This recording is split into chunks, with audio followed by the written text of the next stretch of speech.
Hey everybody, it's Eddie J on Crypto. Hope you're having a great day. So, you ever get betrayed? It feels that way, at least to me. So, MetaMask changed its rules, right? MetaMask is supposed to be a kind of centralized, decentralized wallet, right? Hot wallet, browser based. They do have an app, but for the most part, it's supposed to be centralized but decentralized in a way, right? They've decided that they're going to change the rules and collect your IP information as well as your transactional information. So basically being able to tie your addresses to your IP. And of course, you know that your public addresses, you can see all that action out on the internet, out on the different blockchains. Well, that's pretty much a betrayal about, what crypto is all about, right? So for me, I took that as, whoa, wait a minute. So what did I do? I moved all my money off of MetaMask. I still hold some NFTs there, some unstoppable domains there, things like that. But yeah, I'm not feeling the idea of MetaMask changing its rules like that. So hopefully they get the message, they move back. I don't know if they will. There's a lot of money to be made with data. So you buy data from different sources, and you can start to paint a whole picture about somebody. So if they're selling the IP address and transactions, or IP address and addresses, they can sell that to somebody who might have IP address and accounts at other places like where you might shop or something like that, and then start to paint a full picture about who you are. Not cool. I know that's the extreme of my description, but that's really easy to do, and I think that's way out of bounds. So I'm not pleased with MetaMask at the moment, and I think that there are a lot of people that are not pleased with MetaMask at the moment. There are still tons of other wallets out there that give you full control over what you're doing and are not collecting information. You might want to look into one of those. I know I have them. I still preach hardware wallets. My kids have them, I have them. So that's what's up for me. In an interesting move, the U.S. Patent and Trademark Office, as well as the U.S. Copyright Office, they're going to be working together to review intellectual property and how it affects NFTs. We're talking about ownership rights, payments, royalties, all that kind of stuff.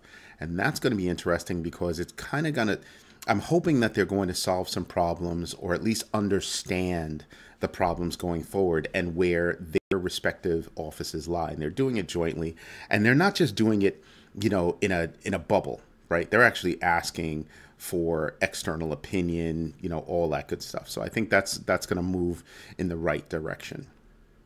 Now, I believe back in July, I was telling you about how Belgium was going to start looking into regulating the crypto space as far as they're concerned. Well, their governing body said, hey, Bitcoin, Ethereum, and other non-issuer coins, meaning coins that were not issued by an entity, right, are not securities. That is huge. That's really huge, because it does two things, right? It kind of lays the groundwork for what they're looking at, as well as, or what their perspective is, as well as says, hey, we're going to start giving some clarity. And that clarity comes from them saying that, we're looking at non-issuer coins. That's huge. Remember, Belgium is the home of the EU and NATO, just to put that out there as extra information. So I'm expecting more to come out of that. I'm expecting the United States to maybe start looking at things. I knew other countries were going to get there before the United States.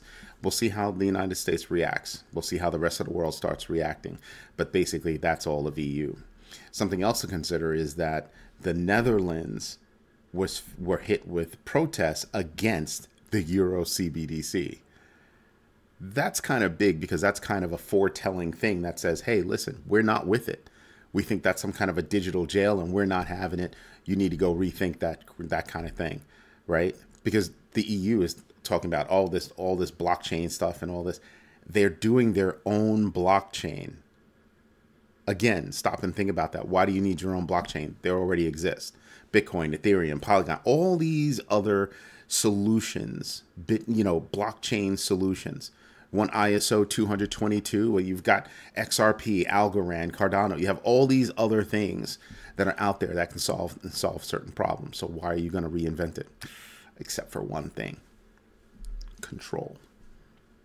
Control. So that's all I can chalk it up to. Maybe I have a little bit more to learn, but I'm gonna have to do some more research on that. But seriously, I mean, it's out there. So the Netherlands, if that's foretelling, then you're gonna have a lot of countries, a lot of people push back on, the usefulness of a CBDC, because a lot goes with a digital coin, right? I know what you're doing. I know who has it. I know where it is. I know all these different things about it. And people aren't really into that. And that goes against, the privacy idea behind, what's going on. Not anonymity, just privacy. Just a thought. And something that I thought was really cool. A few days ago, I told you how Binance and Coinbase had both agreed that Vitalik Buterin's idea about using a Merkle tree in combination with ZK Snark to create, some kind of proof of reserves mechanism for users to be able to validate, authenticate, and verify, their assets on a given exchange. Well, Binance and OKX have already implemented such policies, and I'm expecting those actual tools to be launched in the very near future. Right? That's big. I'm expecting Coinbase to do something too, but I'm waiting to see what other centralized exchanges are going to do this.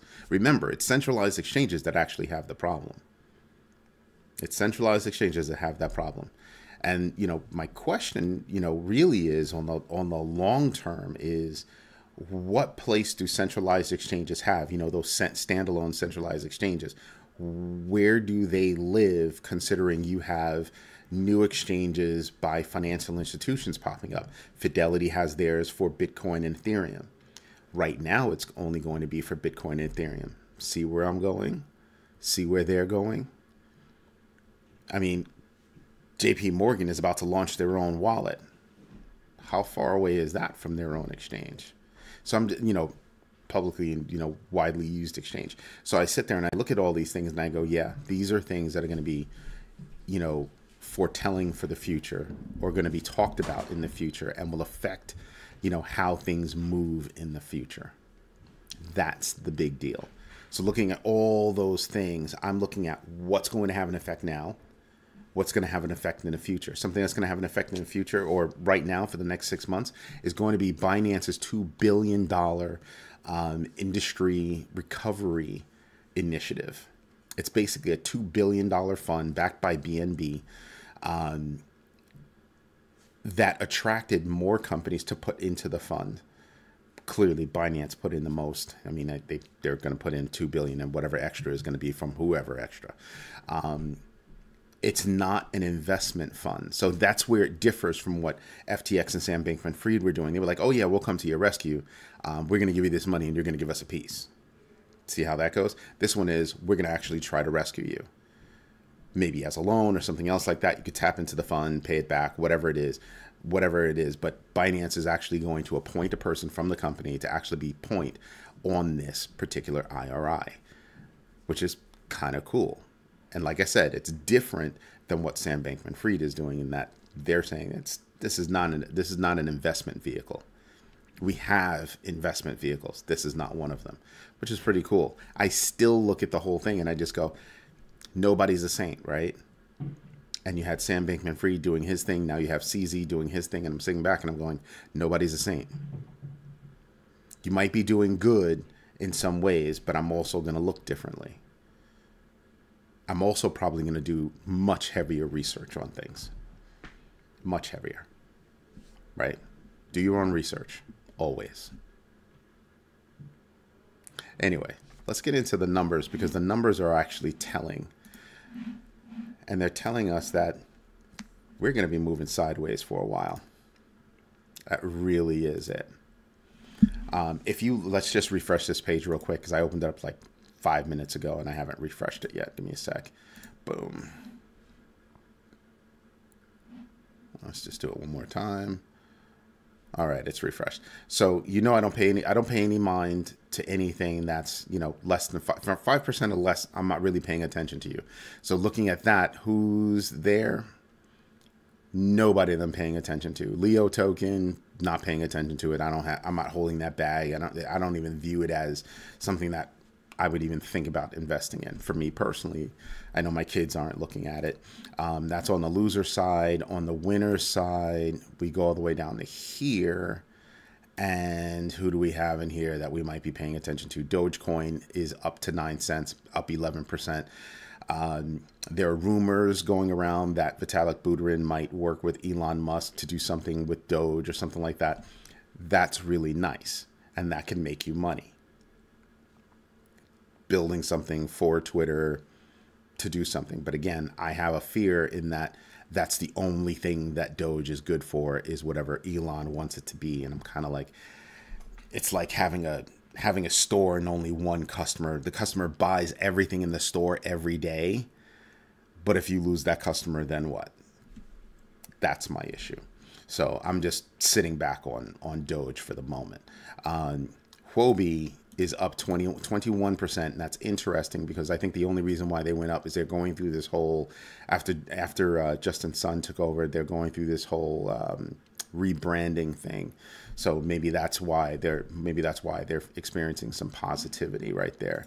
I'm really not sure. I'd have to do a bit more research on that. Kind of not into the idea. Still something I wouldn't touch because what's the utility? You know what I mean? Like, what's the utility of the coin? Me buying coins, that are born from exchanges. When I stop and I think about it, like, yeah, those are securities, right? Because they're being issued by an issuer. So I'm kind of like, yeah, I'm pretty much done with that. The last one I bought was crypto.com, and I stopped right there. I still think there's something good with crypto.com. We'll see what happens in the future, but for right now, yeah, I'm done with that idea. Right now, we're looking at Bitcoin. Basically everybody's moving sideways right now.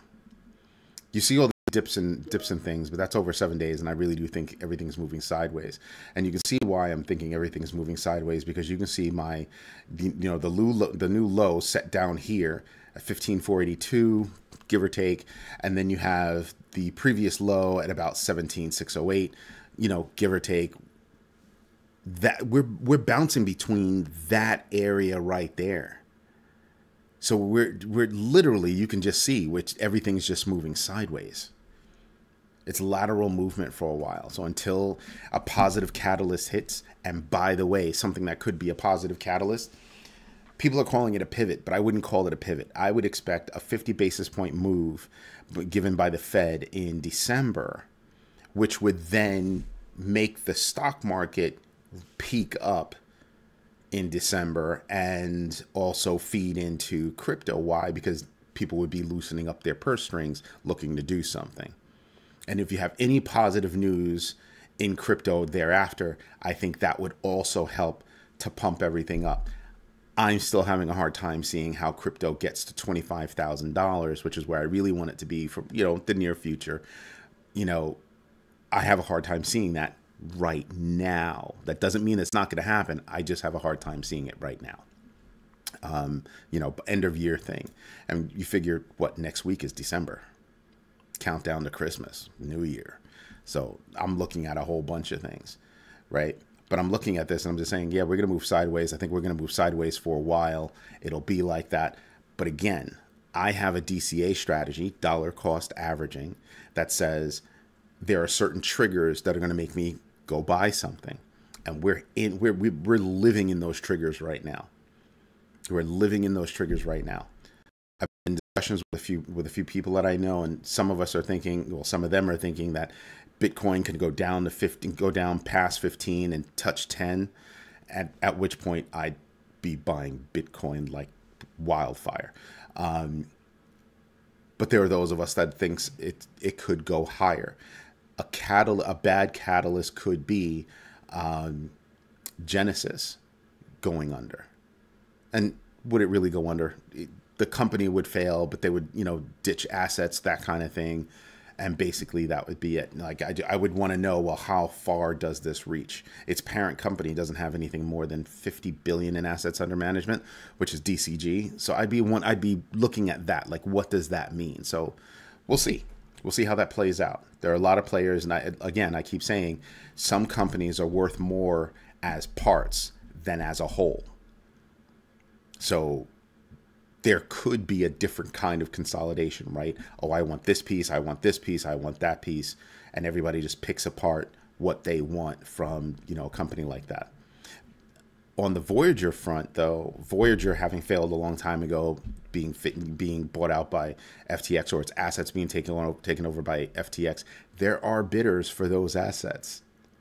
So just saying, right? So there are a lot of things that are going on that are happening behind the scenes that may or may not be positive news for the crypto industry going forward. So we'll see. Again, do your own research so that you start to catch the rhythm on the topics that you're interested in, so that you know what's going on. That's what I'm trying to do, and that's what my kids are trying to do, and we just all compare notes. All right? Anyway, this is Eddie J on Crypto. I hope you have a good one. Bye-bye.